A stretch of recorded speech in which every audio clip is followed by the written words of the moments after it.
నమస్కారం అండి. నేను డాక్టర్ ప్రదీప్ ఓజా, భాస్కర్ హాస్పిటల్, షాపూర్, గండిమైసమ్మ. ఈరోజు మనం కంజెనైటల్ హైపోథైరాయిడిజం గురించి తెలుసుకుందాం. మామూలుగా మనం ఇప్పటిదాకా చాలా థైరాయిడ్ గురించి, బీపీ గురించి మనం డిస్కస్ చేసాము. కానీ ఈ కంజెనైటల్ హైపోథైరాయిడ్ అనేది చాలా డిఫరెంట్ అండి. ఈ థైరాయిడ్ అనేది పుట్టుకతో వస్తుంది. ఈ మధ్య కాలంలో ఈ జెనెటికల్ కానీ, పొల్యూషన్ కానీ, ఈ కాలుష్యాల వల్ల ఏమవుతుందంటే పుట్టుకతో షుగర్ రావడం, పుట్టుకతో థైరాయిడ్ రావడం అనేది జరుగుతుంది. సో, పుట్టుకతో వచ్చే థైరాయిడ్‌ని మనం కంజనైటల్ హైపోథైరాయిడిజం అంటాం. సో, ఇది వెరీ ఇంపార్టెంట్ అండి. ఎందుకంటే ఇది ఎంత తొందరగా మనం డయాగ్నోస్ చేయగలిగితే మనకి అంత మంచి ట్రీట్మెంట్ ఉంటుంది. అంత తక్కువ బేబీకి కాంప్లికేషన్స్ అనేవి తక్కువవుతాయి. అందుకే బేబీ పుట్టిన వెంటనే మనకేమైనా డౌట్ అనిపిస్తే అంటే డౌట్ అని కాదు, 3 డేస్ తర్వాత అన్ని టెస్టులతో పాటు థైరాయిడ్ టెస్ట్ కూడా చేయించడం అనేది చాలా ఇంపార్టెంట్.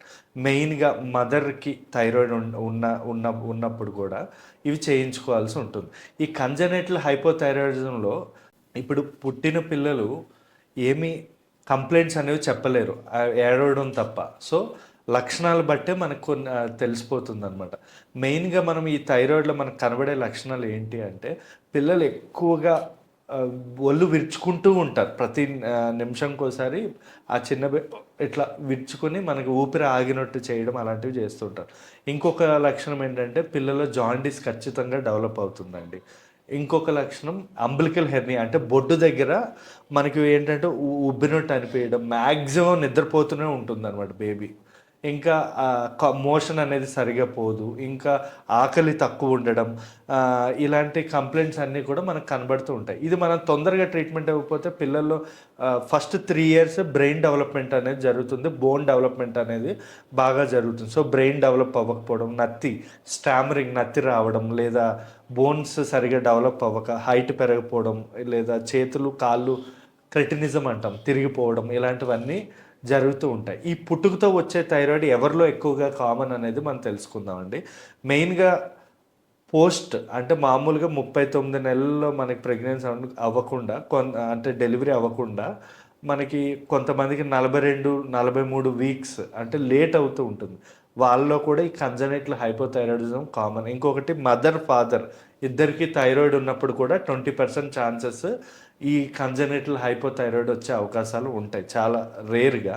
అండ్ ఆల్సో మదర్ ఎక్కువ యాక్టివ్ లేకుండా, అంటే ప్రెగ్నెన్సీ వచ్చినప్పుడు మదర్ యాక్టివ్ లేకపోవడం, మ్యాక్సిమం నిద్రపోవడం, ఇలాంటివి చేయడం వల్ల కూడా మనకి ఇవి వచ్చే అవకాశం ఉంటుంది. ఈ కంజనైటల్ హైపోథైరాయిడ్ అనేది ప్రాపర్‌గా ట్రీట్మెంట్ ఇవ్వాలి. ఎందుకంటే మనం డోస్ బేబీకి ఎక్కువ ఇచ్చినా ఈ హైపో కాస్త హైపర్, అంటే వేరే థైరాయిడ్ కింద కన్వర్ట్ అయిపోయే అవకాశం ఉంది. అందుకే మనం సింగిల్ డాక్టర్ దగ్గర చూపించుకోవడం చాలా ఇంపార్టెంట్ అండి. ఎందుకంటే ఇలా కన్ఫ్యూజ్ అవుతూ ఉంటారనమాట, హైపర్ అని చెప్పి. ఇంకా ఈ హైపోథైరాయిడ్ అనేది 2 రకాలు ఉంటుంది. ఒకటి టెంపరరీ హైపోథైరాయిడ్, ఇంకొకటి పర్మనెంట్, అంటే జీవితాంతం పుట్టుక నుంచి లైఫ్ లాంగ్ ఉండే థైరాయిడ్ అనేది ఉంటుంది. ఈ టెంపరరీ హైపోథైరాయిడ్ ఎందువల్ల వస్తుందంటే, బేబీ డెవలప్ అవ్వడం వల్ల, ప్రీమెచ్యూరిటీ వల్ల, అంటే తక్కువ వెయిట్ ముందుగానే పుట్టేయడం వల్ల టెంపరరీ వస్తుంది, తర్వాత నార్మల్ అయిపోతుంది. ఈ పర్మనెంట్ హైపోథైరాయిడ్ అనేది బ్రెయిన్లో పిట్యూటరీ ప్రాబ్లం, జెనెటికల్ ప్రాబ్లం, లేదా డిస్జెనిసిస్ అంటాం. ఈ థైరాయిడ్ గ్లాండ్ అనేది సరిగా ఫామ్ అవ్వకపోవడం, లేదా ఎక్కువగా ఫామ్ అవ్వడం వల్ల ఈ థైరాయిడ్ అనేది ఈ పర్మనెంట్ హైపోథైరాయిడ్ అనేది వచ్చే అవకాశాలు ఉంటాయండి.